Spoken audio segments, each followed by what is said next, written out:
everyone. My name is Catherine Matto, and I am the Application and Selection Manager for the Fulbright U.S. Scholar Program. Thank you for joining us for this Fulbright webinar presentation today.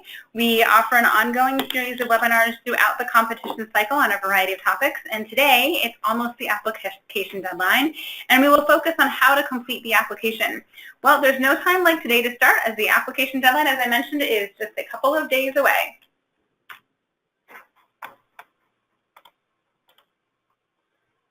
So I'll briefly introduce you to the Fulbright U.S. Scholar Program. I'll breeze through the eligibility essentials, continue to the review process, and then we'll spend some quality time together in the application. There will also be time for questions and answers at the end. I do want to note that the focus of this webinar will be on completing the actual application. If you have questions about specific countries or award requirements, I strongly encourage you to visit the catalog of awards for more information. And that website is awards.cies.org. And we have a lot more information about the award specifics there. I hope to answer many of your questions during the presentation, and if you have questions during the webinar, please submit them by typing into the questions module on your screen. My colleague Marie is here, and she'll be helping to answer those questions as well. There's no way we could do this by ourselves, so Marie, thank you for joining us today for that. We'll be posting a recording today, or not today, we'll be posting a recording of today's webinar on our website in the next few days for your reference. I will say that this will be very similar to the presentations on this topic with the application walkthrough that we've done earlier this spring and summer, so you do have those archived webinars available to access on our website. So, first and foremost, the Fulbright program was established in 1946 by a junior senator from Arkansas by the name of J. William Fulbright to promote mutual understanding between the people of the United States and people of other countries of the world. For more than 60 years, the Council for International Exchange of Scholars, or CIES, as part of the Institute of International Education, or IIE, has helped to administer the Fulbright Scholar Program, the U.S. government's flagship academic exchange effort, on behalf of the U.S. Department of State's Bureau of Educational and Cultural Affairs. IIE and CIS work in concert with the U.S. embassies and Fulbright commissions abroad on program administration. So the Scholar Program is comprised of several kinds of opportunities. The opportunities for teaching and or research in another country are considered the core of the program. There are also opportunities for international education administrators and others. Today, we'll focus on the application for the core program. Now, for all programs, U.S. citizenship is required for the U.S. program, so for all applicants, that is. As you explore the opportunities within the Scholar Program, you'll find other requirements may include holding a doctoral degree, relevant teaching experience, and so on. Before applying, you should carefully read those eligibility requirements in the award description and for the program before you apply to just ensure that you're eligible. So what's the process? You, the applicant, come up with a project idea and decide on the location for it. You refine the project further. You present your project by submitting the Fulbright application. Then your application goes through the review and selection process, and we'll talk about that briefly later in the presentation. So in terms of selecting the award, I've mentioned the catalog of awards, and this is where the opportunities for each country are posted. Now, each of the countries that participates in Fulbright is a partner in the process. They write the awards in collaboration with us and the Department of State, and the awards represent the host country's interests or needs that could be served well by a Fulbright scholar. The award structure, or the number and kinds of awards offered, vary by country. Many countries choose to offer an all disciplines award to give you more flexibility. About half of the catalog of awards is comprised of these kinds of all disciplines awards. They may or may not list preferred fields, but they are open to all disciplines.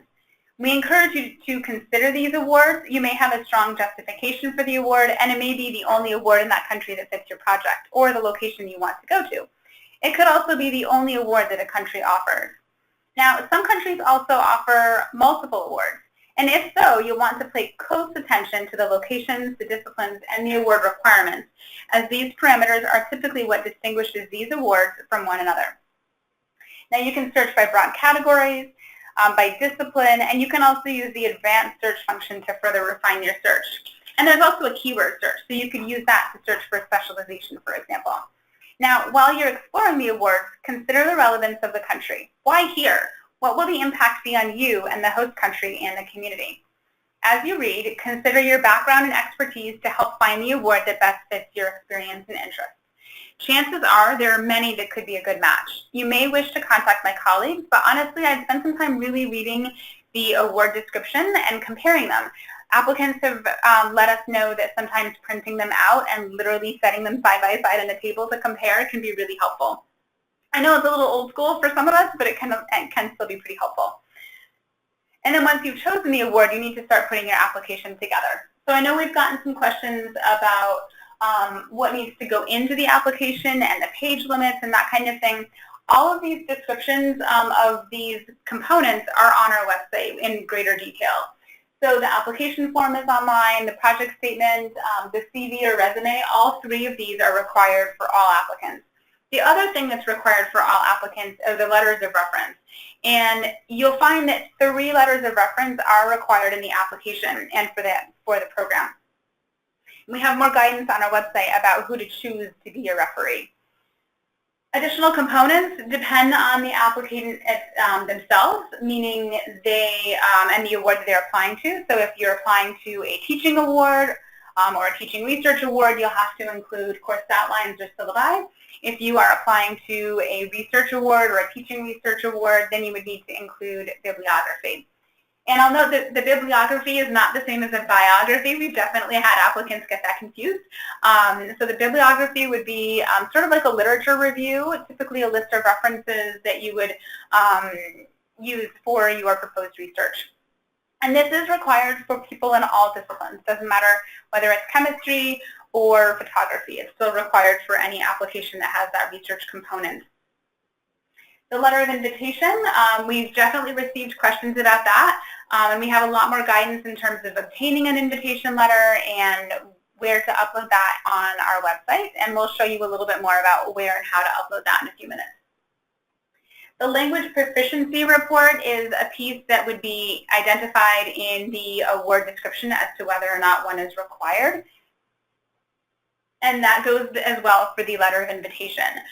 In the award description, it will say, invitation requirements. Invitation is either optional or preferred or strongly preferred or required or do not seek one, depending on the country and the award.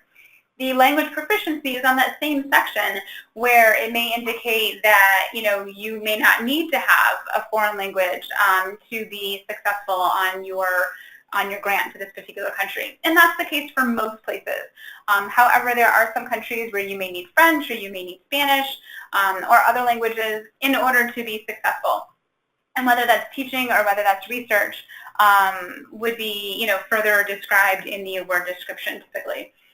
Now, it's a 2-part piece for the language proficiency, and I'll walk you through what that looks like in a few minutes. Now, if you are in one of the creative or performing arts fields, you would be also asked to submit supplemental materials to support your application.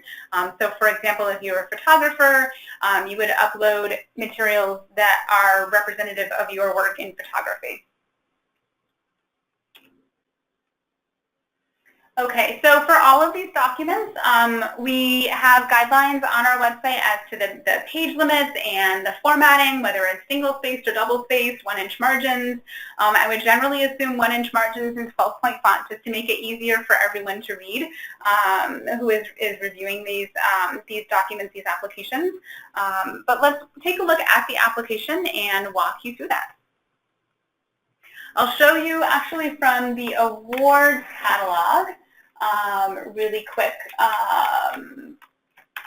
Okay, so we'll go to the Fulbright homepage and navigate to the awards catalog. So browse the awards catalog and then select a country. So say I wanted to go to, let's see, we'll say Australia today. And maybe I wanted to go to the Australian National University. So from here, you can click on Apply Now, and that will take you to our website where you can click on the application guidelines to see more. You can click on the review criteria to see more about that, and you can also click on Application Login. Now, you'll follow that page over to Embark.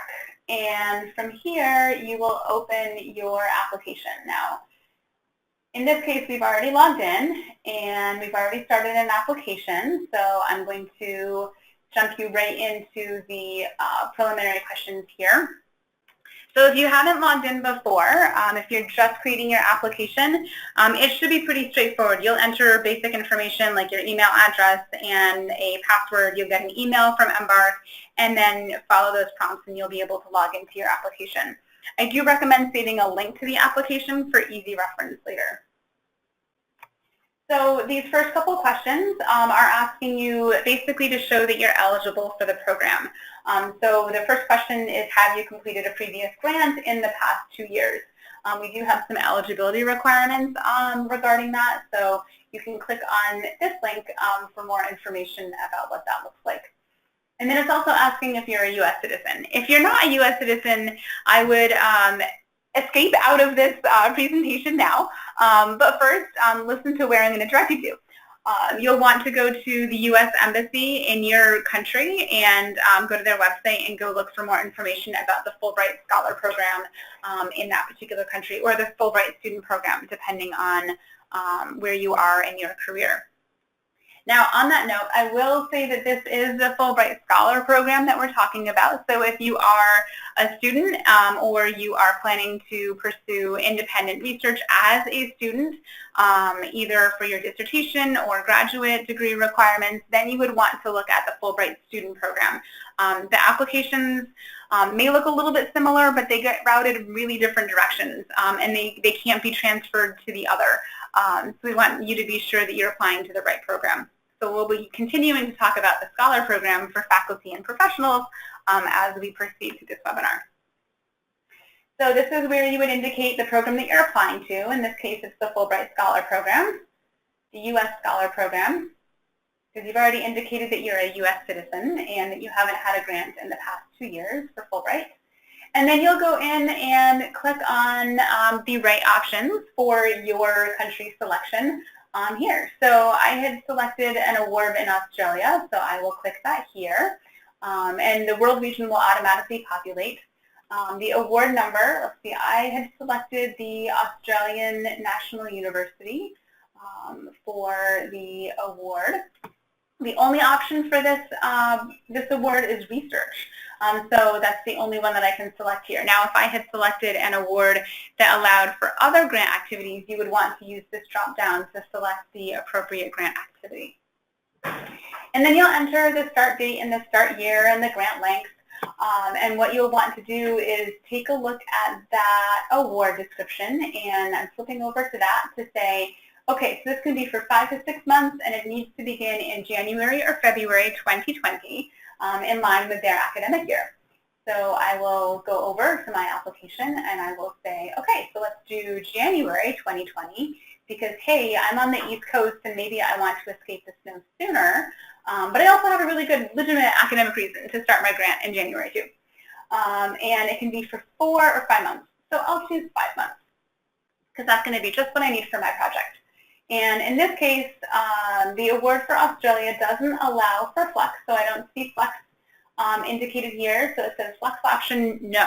So that means that you can't do flex for that one. Now, I will say you can't just make up your own requirements for this. You really do need to match what you're proposing to the award description. Otherwise, you'll be getting an email from myself or my colleagues here in the next few days to say, so you can't actually do what you're proposing because it's not in the award description. So save yourself that headache and go ahead and double check that now.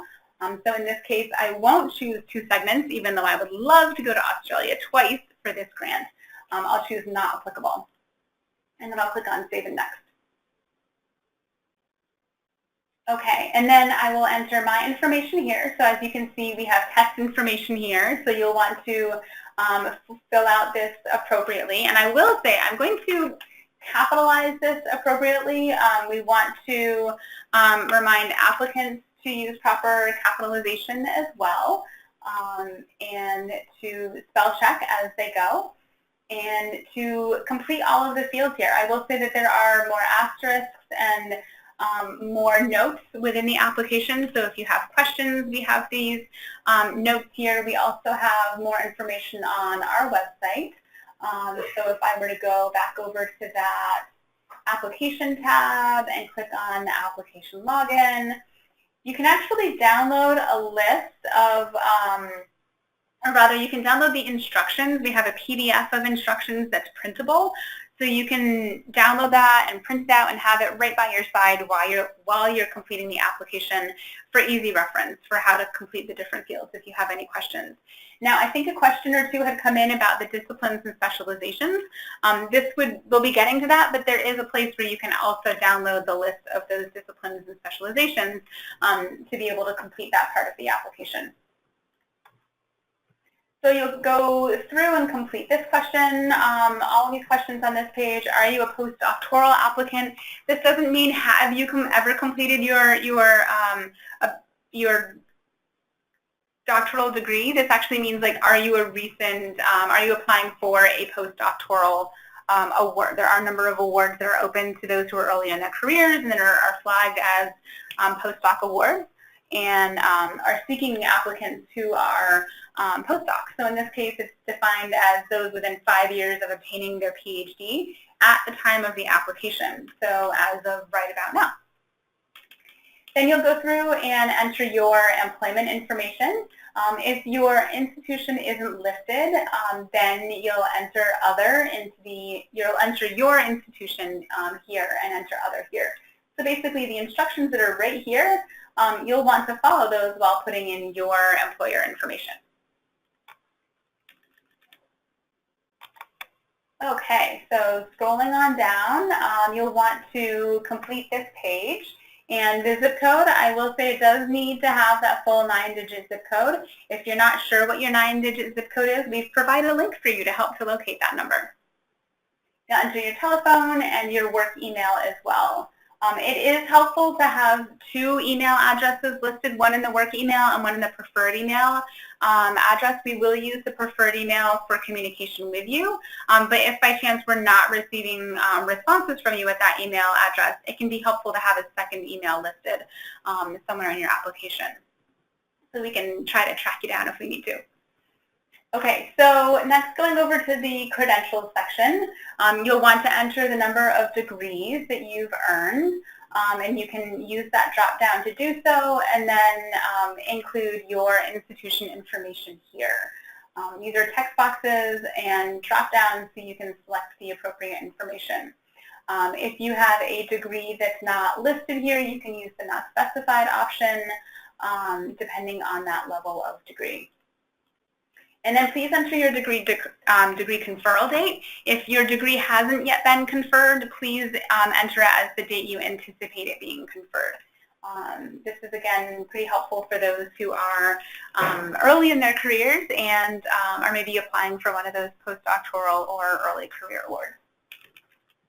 So continuing on through the application, this is where the specialization and discipline are entered. And this is really about your proposed project. So what field is your proposed project most closely associated with? And as I said, we do have a list on our website of all of those disciplines and specializations. It is more expansive than the list of disciplines in the awards catalog, but I'm not going to say it's perfect. You may want to do a keyword search of that list to help to locate your specific discipline and specialization. And then we also have a box where you can enter your other specializations or other specializations for the project, rather, if they're not, evident from, or if it isn't a perfect match with what you found in those lists.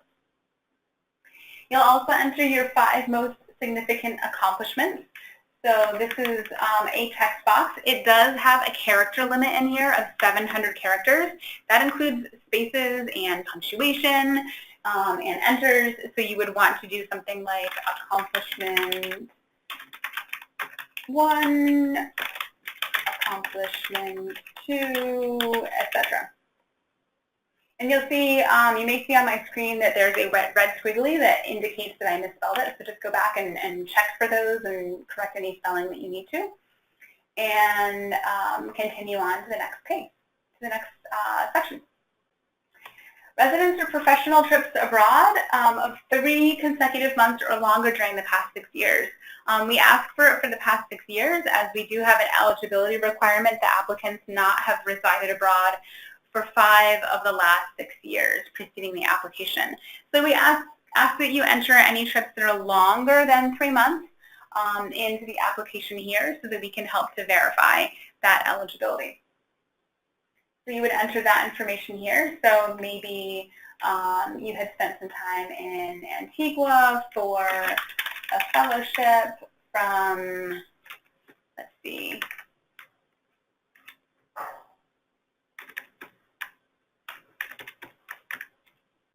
okay, so maybe you had been there in 2014 to 2015, spent 2 wonderful years in Antigua, and then you went to the Bahamas for some more fellowship work.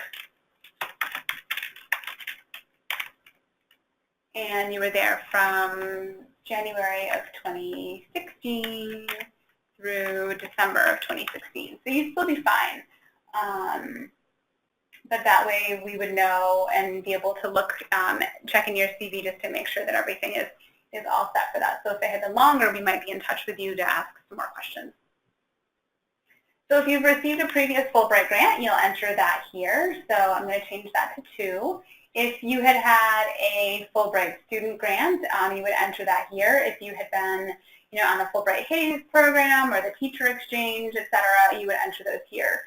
So say, for example, you had done your dissertation research in, say, 1996, 1997, and you went to Germany for that. You could enter that here. And then go ahead and click Save and Next.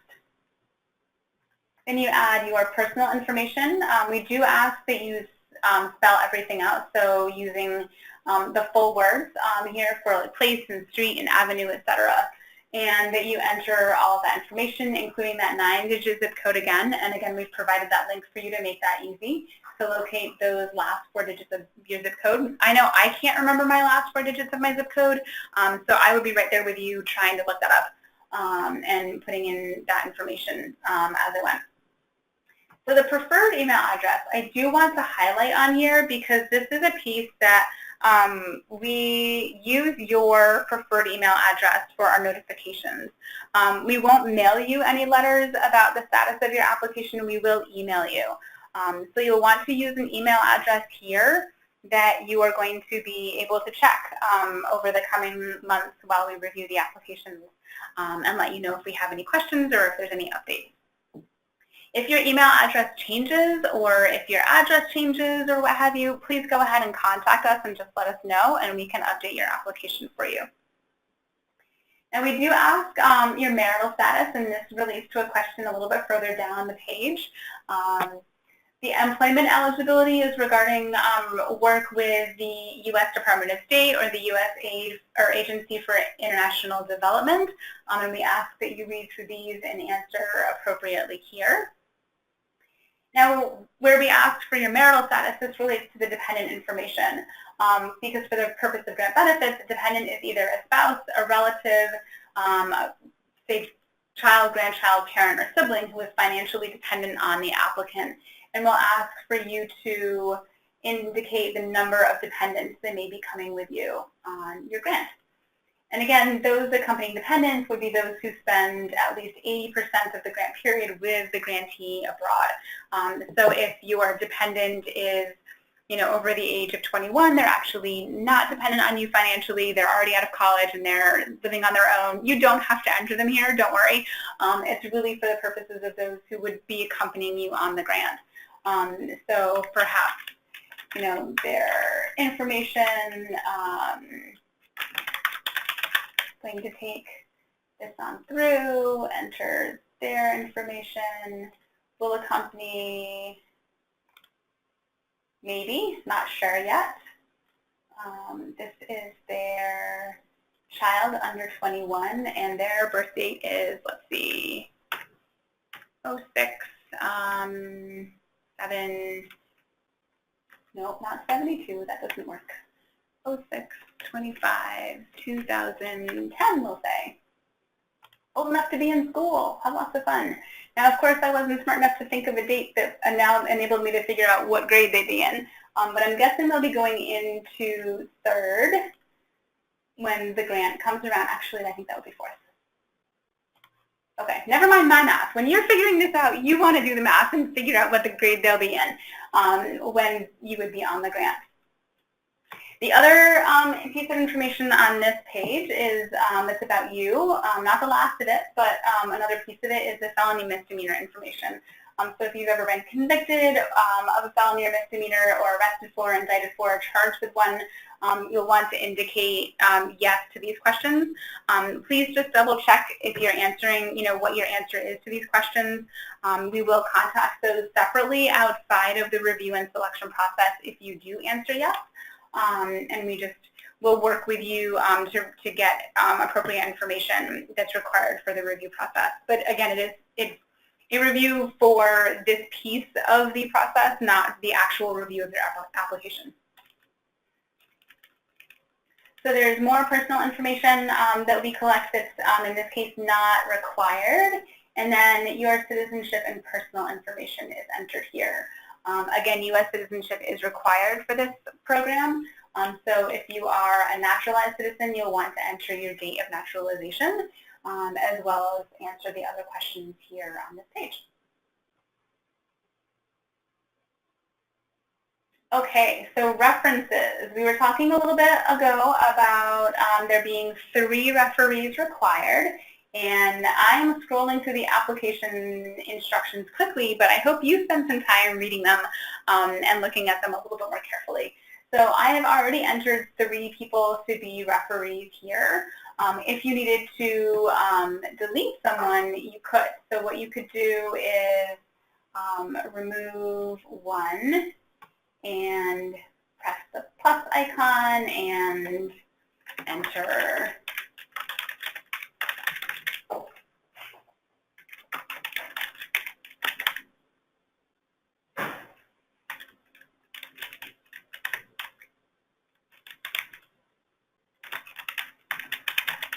Okay, so I've entered an email address, I've entered their name and information, and I'm going to add a period right here, and then I'm going to hit invite recommenders. So that will send this person an email, and it will ask them to upload a letter of reference for your application.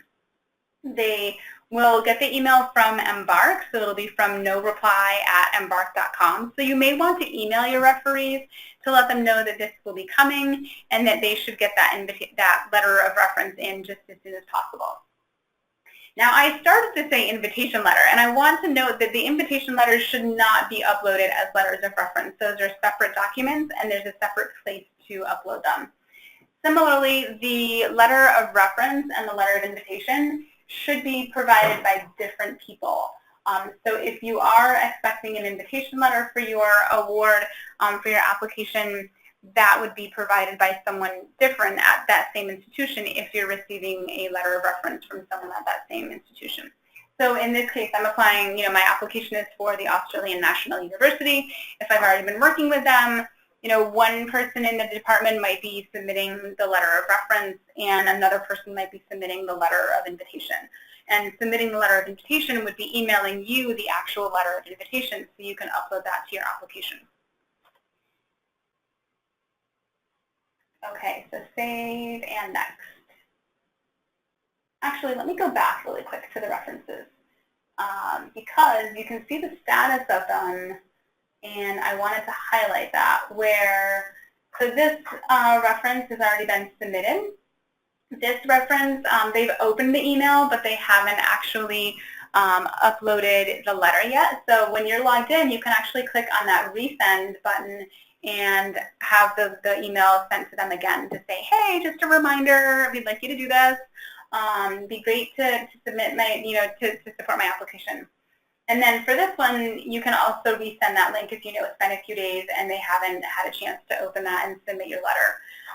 So it is possible to manage those referees once you've submitted the application as well as before you submit it. So we try to make it as easy as possible to monitor that status.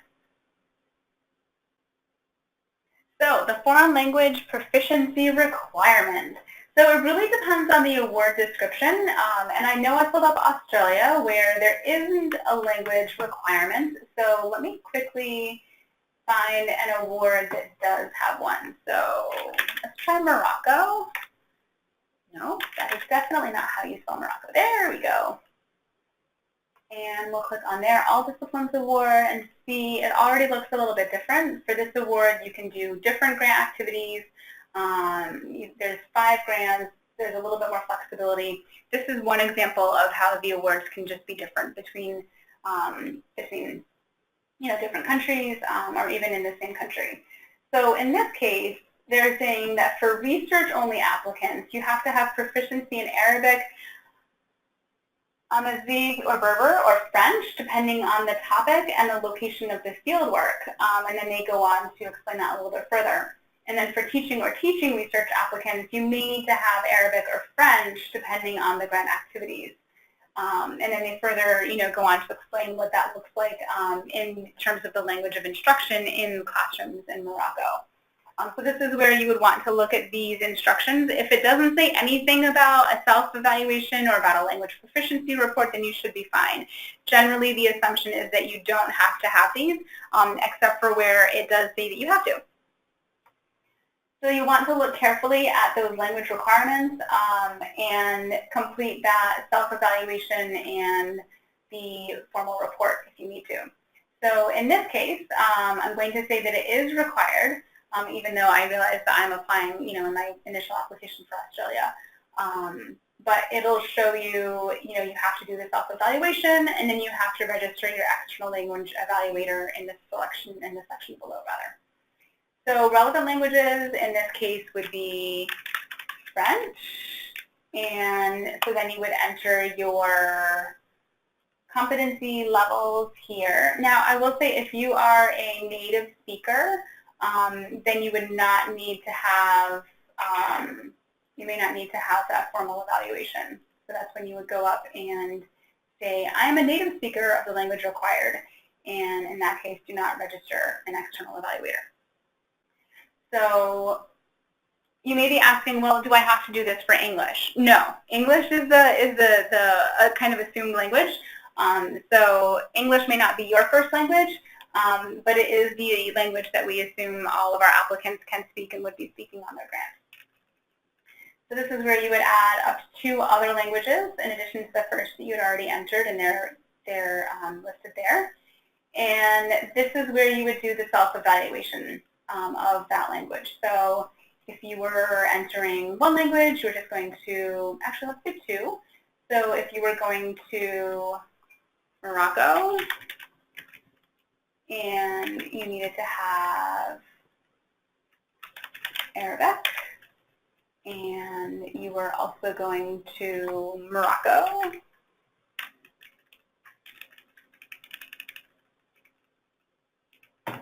of course I would pick on a country that has so many different, there's so many other M countries.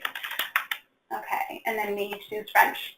Okay, so then what happens is you can enter your self-evaluation and say, okay, so for Arabic, this, and then for French, it would be this, and answer each of those questions, just so it's clear that if you're answering these questions for multiple languages, what language you're talking about. Okay, so you've completed those sections, and you've also paid attention to the character limits in these text boxes, and you moved on to that external language evaluator. So say, for instance, I need to get a foreign language evaluator. So I would enter their information here, and maybe I will, find one for Arabic and then enter another for French.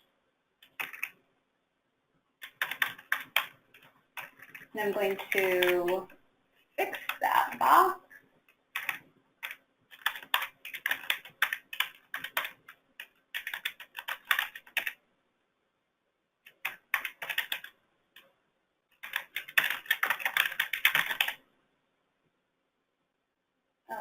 and then go ahead and invite. Okay.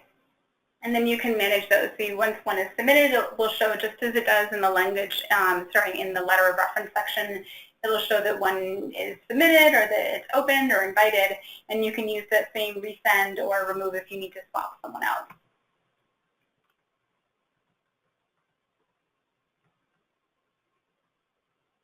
Okay, so it was an error saving my form. Well, that's not great. So let's take out him and see if I can continue and save. Invite evaluators.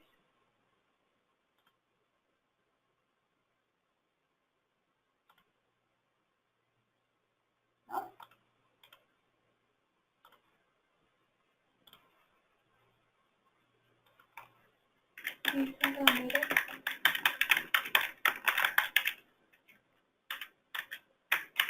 Oh, you know what? This is great. I love having a live example. So I'm going to go back and choose that it's not required just so I can go through and continue on saving. Interesting. Okay, so you want to make sure that your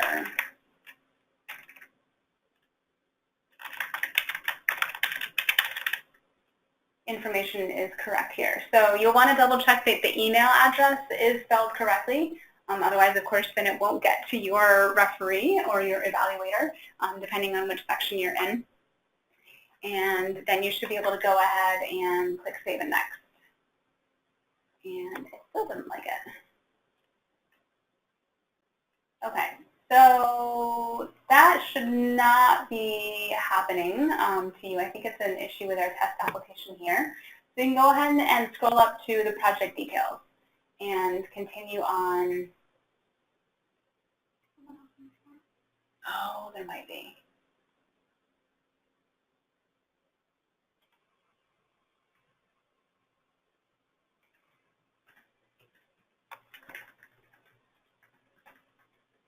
Okay, so while we work out on the other end what is going on with our test application, we can talk about some of the other pieces of the application. So I'll note that the project statement and the CV and the additional uploads are all the pages where you'll actually upload the project statement and the CV, and the bibliography and syllabi if they're needed, and the invitation letter if that's needed. So you'll just upload those. If you start with a PDF file, it should upload pretty easily. If you start with a Word doc or a different file type, then it may take a few minutes to upload and do a conversion on the back end to create a PDF. So if you can, I would actually go ahead and change or convert your documents to PDF. So you'll be able to upload it without much issue in getting them into the system. We have found that using Chrome and Firefox seem to work best with our application. The other browsers aren't quite as easy to manipulate. Okay, so we are going to take a second and switch applications here to see if we can outfox. I was going to say outfox Firefox, but we're actually in Chrome. So just a second, we'll switch these out for us. Thank you for your patience. Let's see, I'll take a look at some of the questions that we have received prior to the webinar, and thank you for doing so. So I know questions have come in about how to allocate the time and how to allocate the percentages and everything.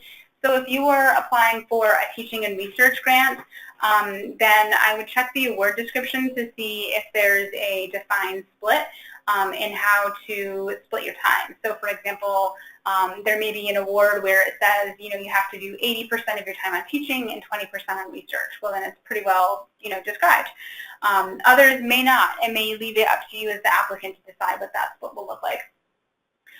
For Flex, it's up to you also to determine what is going to work best for your application.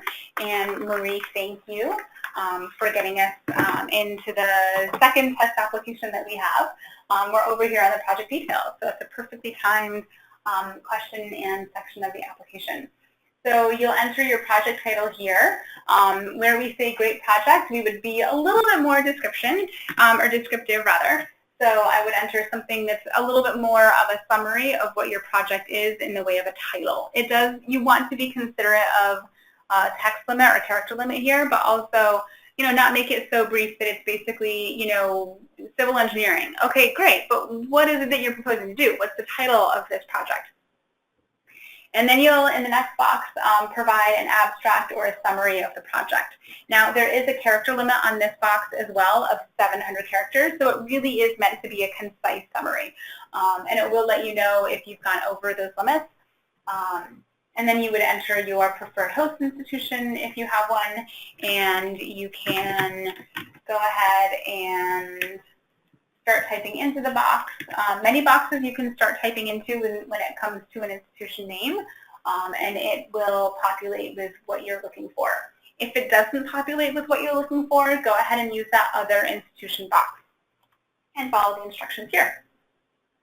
Okay, so if you were applying to an award that allows you to go to multiple countries, so for instance our ASEAN Award or our Global Scholar Award, then you would enter your other institutions and your plans really briefly, again, right here. It's only 350 character limit on that, so we really do try to limit you on that.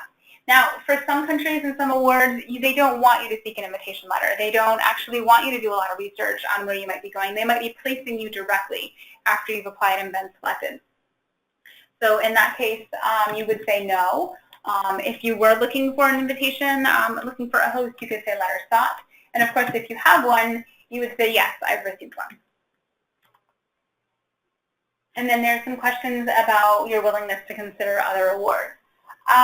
These questions, I want to note, are used pretty infrequently in the Scholar program, so I wouldn't spend too much time thinking about how you're answering them. I mean, think about them, but I wouldn't put too much weight in the likelihood that they'll be used if you're not selected for the award that you're applying to.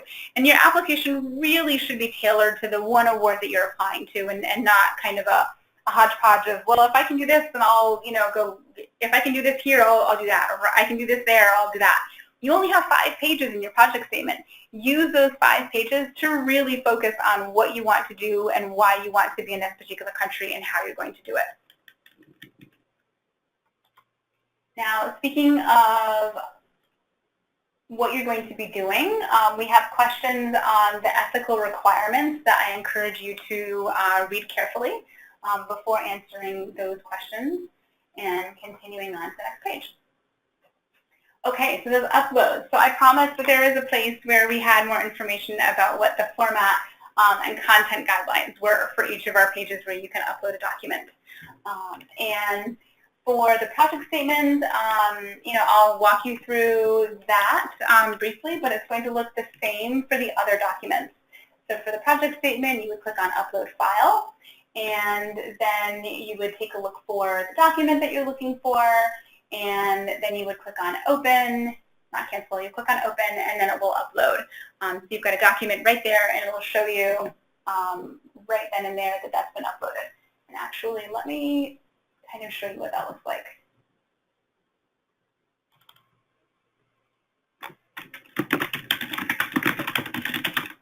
Okay.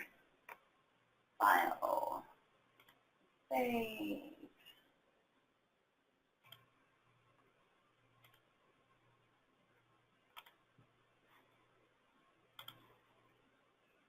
Okay, so test document, we have a project statement. Open. Now, I did this as a Word document, so you can see it's taking a minute to upload. And it's converting. Yeah, this is definitely why you would want to have it in a PDF already, because that'll take place a little bit quicker. But then you can go ahead and click on that download button over here, and you can see what you've actually submitted. And this is a good chance to make sure that what you've submitted is what you meant to submit. We've seen instances where applicants have uploaded 2 copies of their CV or 2 copies of their project statement and no CV, etc. So just make sure that what you're uploading is what you mean to upload, and also do a quick count of the pages when you do that, just to make sure that you're within the guidelines. Save yourself a little bit of a headache down the road. Okay, so your CV, it'll be the same process for that, and the same for the additional uploads. So again, if you're doing a research project, you'll upload a document into the bibliography section. If you are proposing teaching, you'll upload something into that outlines or syllabi. I want to note here that it's 10 pages total, not per syllabus. So total is, of course, much more difficult. So we consider selecting the pages that you include from the syllabi. Not messing around so much with the font size or the margins, but being really thoughtful about the content that you're including, so that we can get a better sense of your teaching philosophy and the materials that you're using, and so on and so forth. And lastly, that invitation letter gets uploaded here. Okay, so moving on. If you are in one of those creative fields, such as architecture or photography or journalism, you'll upload your documents via our CIS website. So we'll have a link to our website here, and more instructions on how to upload those materials there. Okay, so there's a survey. This means that you're getting close to the end. And a certification comes next to say, I have, submitted everything to the best of my knowledge, it's true and accurate and complete, and so on and so forth. And you'll read that carefully, and then you'll type your signature and enter the date, and then go ahead and click Save and Next. Now, you and I both know that we left a lot of fields blank in this application, and this page, this review page, is letting us know where. So you can click on this, and it will take you back to this page for us to submit those answers to those questions. So remember, I had switched applications. So if I had wanted to enter, say, Morocco here, not Moldova, close in spelling, but not quite. M-O, okay, and then clicked on the All Disciplines Award, and then clicked on Teaching and Research, and then if I went back to review, those questions would disappear, right? So now we would just be able to see the questions that I need to complete now. And then once you cleared all of those, it will allow you to submit the application. Now, be sure to submit the application. Click on that submit button. Tell your referees that they need to click on that submit button to upload their reference letters for you. It's a really, really important part that sets your application apart from those applications that didn't get submitted, and really allows it to move forward in the review and selection process. So that is a breeze through the application itself. And as I mentioned, we do have instructions that detail this in much greater detail. And you can click on that and then download, and it will open a PDF that is many pages, but is organized to follow the order of the application. It also has information about reference letters and language evaluators if you have already submitted your application and you're trying to figure out how to manage that section, how to go in to check on the status of your application and your reference letters. Now, I mentioned earlier about the notifications and what comes next. So let's take a look a little bit at what that looks like. And so it's almost August 1st. That deadline is August 1st at 11:59 p.m. Eastern Standard Time, because we're here on the East Coast. And so we'll be working with applicants over the next couple of days to submit those applications. So you still have a little bit of time to get all of this together. But what comes after that? Well, we'll be doing a technical review of the applications to make sure that you followed all the instructions that we put together for you, and that you're eligible for the program and the award that you're applying to. Then all of those applications that are eligible and complete move on to our peer review process, where experts in your field and non-experts will review your application, which means it needs to address the technical aspects that your peers would expect, and also described in a way that those outside your field would understand. After that point, you would be notified of your status, again using that preferred email address. And then the applications that are recommended for further consideration will be moved on to the in-country review, the review by the Fulbright Foreign Scholarship Board, and the U.S. Department of State. So again, that preferred email address you'll want to make sure is one that you'll be checking through the fall and into the spring if your application was recommended. And again, just let us know as soon as possible if that email address changes. Okay, so the review criteria. I know applicants often want to know what goes into the actual review of the application. What are people looking for? They really want you to demonstrate that you're qualified, and that you're really able to take on what you propose, that the project is sound and well planned, and that you can adapt the project if you need to. And you probably will need to based on what our alumni have said. And that it will also have an impact. Yes, it can be helpful if you've done similar work before, but you still need to show that you've done your homework to prepare for this project. Lastly, your Fulbrightiness. This term was coined by some of our reviewers, and it gets at your willingness to engage with the community while on your grant. So I know we can't divulge application numbers or statistics as many times as people would love us to do so. We also can't tell you how likely you are to get a grant or what strategy you might use to decide which award to apply to.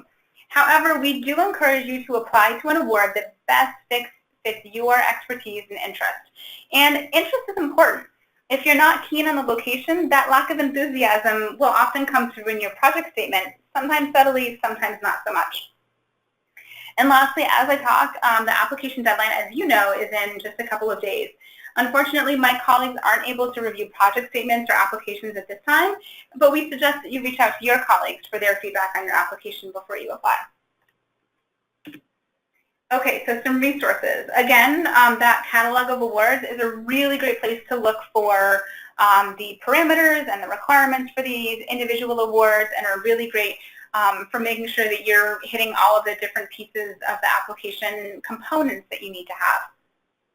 We have more webinars, of course. We've had many, many webinars, countless webinars on the subject of applications, different countries and regions, and then ones like this over the past few months. So we encourage you to view those that are already archived on our website.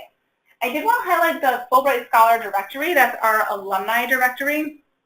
And that not only represents, shows you how well represented the many types of institutions and professional affiliations and disciplines the Fulbright program is, but you'll see just the wide range of people who've participated and get ideas for what people have done in a particular country before or where they've gone in that country, that they may be a resource for you going forward for things that you might want to know about a particular country or host institution, or other tips and tricks that might be helpful.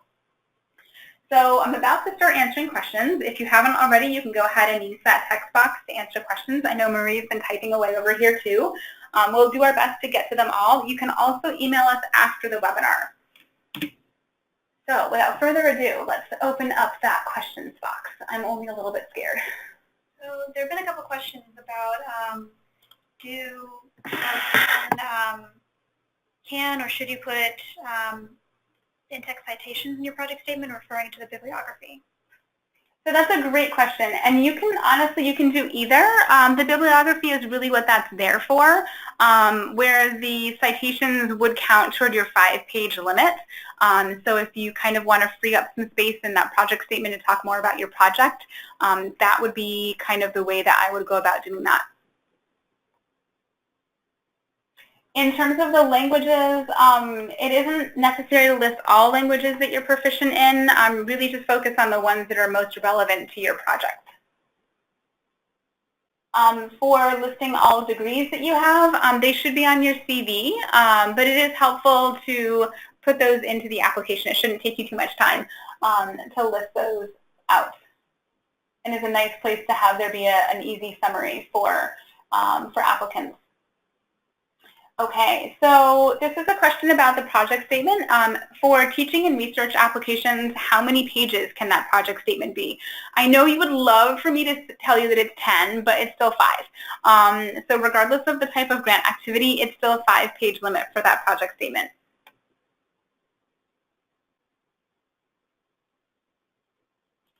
And then we have a question about the supplemental materials. So somebody asked if should translations of vocal pieces be included? I guess for music or for videos? That is a good question, whether translations would be required for supplemental materials like a vocal piece or something. I don't think that would be necessary. I think it's more, depending on what you're proposing. I mean, if you're proposing to teach about the composition of it, then it may have more of an impact. If it's more about the performance, then I would say the translations of the pieces may be less important. But you're welcome to email us with questions about that offline. For the terminal degrees, it really depends on the field. So if you are an architect, if you are an artist, or in another professional field where there isn't necessarily a PhD or it isn't required for your profession, then more than likely you would be fine. But what I would say is if you have questions, go ahead and contact us and we can help to sort that out for you if you're not sure.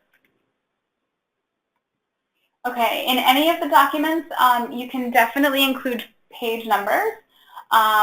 In terms of how you format the references, we ask that you pick a form of citations and to stick with it. And also remember that your project statement page comes as the first uploaded document in the application, and then you have the CV, and then you have other documents. So if you're referring people back to your bibliography, it may get a little bit tricky. So using, a less formal format for citations in the bibliography, or rather in the project statement to refer people back to the bibliography is fine. Hopefully that made sense. There's a question too about how often the Fulbright opportunities change, how often the awards change. So if someone, say, sees an award they really like but want to take an extra year to work on the project statement and the rest of the application, is it safe to say they can come back in a year and find a similar award? I think that in many cases, yes, but over the winter we do work with the Department of State and the Fulbright Commissions and the U.S. Embassies abroad to update the catalog of awards. Some countries do change their awards. Some countries we find may remove some awards and add others. So while I want to say yes, it's definitely a qualified maybe. But if you have questions about a particular country or award, you can contact us and we can help to advise based on our experience if that country is likely, based on past experience, is likely to change their awards from year to year. But there's really basically no guarantees. It's likely, but there's no guarantees.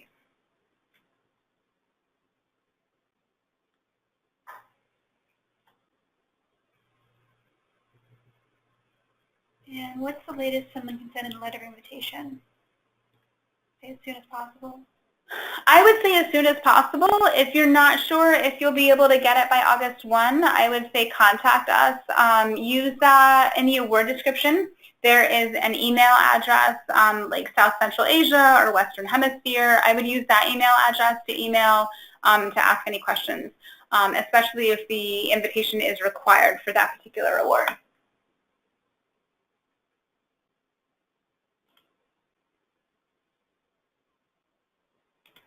Okay, so we are going through more of the questions. There are so many questions. If we don't get to yours, we apologize, and we ask that you take a look at those application instructions. Many of these are confirmed in the application instructions, like questions about the zip code and that kind of thing. The project summary really is a summary of your project. The accomplishments are meant to be professional and not personal in nature. It would be related to the nature of your grant and your professional qualifications. And then if someone's a native speaker, how can they indicate that in self-evaluation form for like tests? There's a question about tests. What kind of tests have you passed in language? So in the native speaker, in that first part of that page, you'll want to indicate that you are a native speaker. And we don't ask for test results to be uploaded, but you can, I think, describe them. I would take a look at the instructions. Honestly, I don't mean to sound, snippy about that, but read the instructions. We do have more guidance about that in there.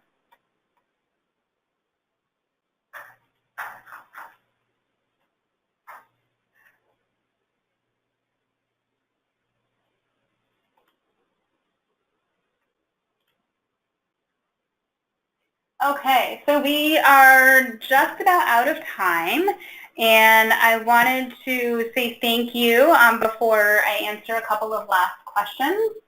And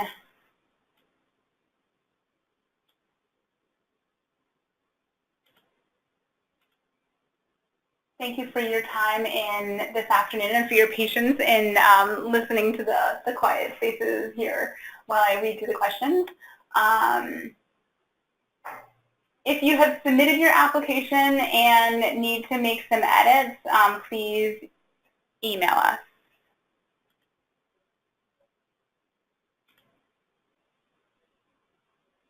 The project statement, what's the flow of that? I would say most project statements that we receive are more narrative in format and less, bulleted answering questions.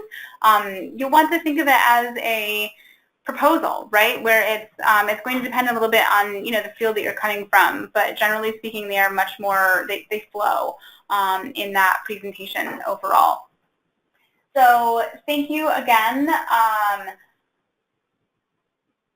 for participating this afternoon. If you have questions, again, please contact us. We may not have been able to get to everyone's questions this afternoon, but we are happy to try and help you as best as we can in the limited time that we have between now and August 1, which is just a couple of days.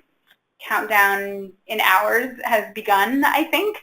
Not to spur you on and to make you more nervous. It'll be okay. Take a deep breath, and we'll all get there together. So as I said, we have many resources on our CIS website. The review process does have multiple phases, so your application does have to go through the peer review process before it can proceed to the in-country review. And if you're not selected on that first try, we are happy to work with you to reapply. So thank you again for taking the time to attend this afternoon. We look forward to seeing your application. Thanks, everyone.